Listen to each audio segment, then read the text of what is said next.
Rasa pusing berputar atau kita kadang-kadang merasakan seperti sekeliling kita ini berputar, bisa juga rasa seperti kayak kita turun dari kapal laut. Jadi gangguan kayak seperti oleng, bisa mengalami jatuh. Itu merupakan gangguan vertigo.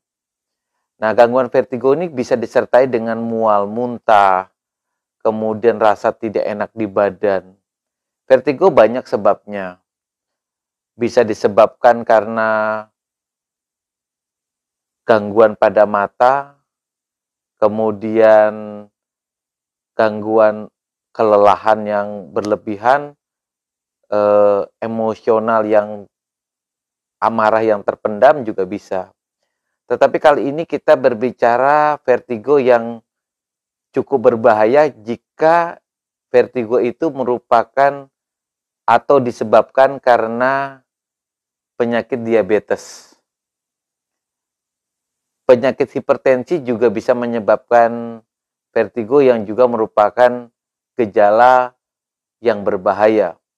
Jadi, vertigo yang disebabkan oleh diabetes itu kan mekanismenya seperti ini. Ketika seseorang yang mengalami penyakit diabetes tidak terkontrol ya, tidak terkontrol. Kemudian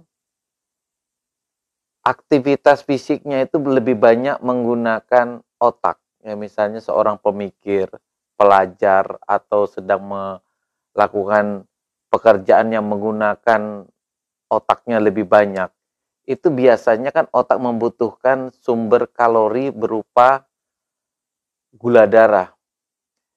Kemudian kalau penderita diabetes, terutama orang yang diabetesnya misalnya tidak terkontrol ya, memakai obatnya cuma sekali-sekali, atau kalau ada keluhan saja meminum, atau pasiennya memang sudah tidak minum obat sama sekali.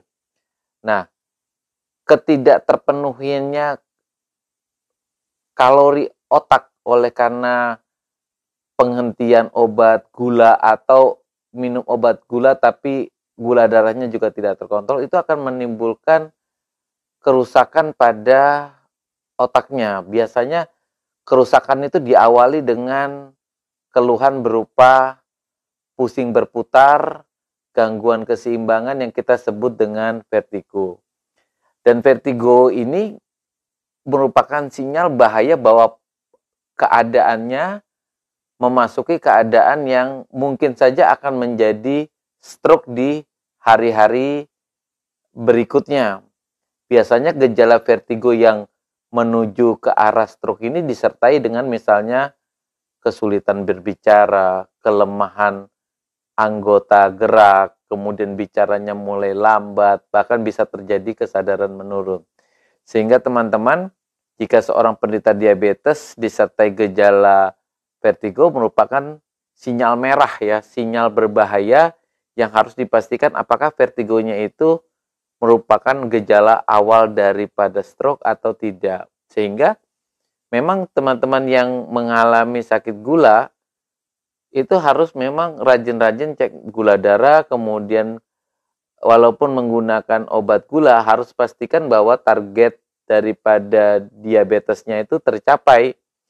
Nah, vertigo yang merupakan awal dari stroke itu selalu terjadi atau hampir sering terjadi pada pasien diabetes yang tidak terkontrol, terutama yang rutinitasnya artinya pengecekan HbA1c-nya tinggi ya. Biasanya kalau dokter pernah pengalaman itu kalau HbA1c-nya 13, kemudian pasiennya menderita vertigo, itu merupakan tanda merah. Dulu dokter pernah dapat pasien gejala vertigo atau pusing berputar di pagi hari, kemudian jam sorenya bisa mengalami stroke. Nah, di sini pasiennya memang penderita diabetes, tapi memang sama sekali dia tidak minum obat. Dia hanya minum obat kalau ada keluhan. Nah, kita tahu HbA1c-nya 13, kemudian gula darahnya tinggi, ketika pasiennya mengalami stroke di rumah, dirawat di rumah sakit, baru dokter tahu bahwa ini adalah pasien diabetes. Nah, kita telusuri riwayat pengobatannya, ternyata memang tidak menjalani pengobatan diabetes sama sekali. Demikian teman-teman untuk topik hari ini adalah waspadai gejala vertigo pada pasien-pasien diabetes.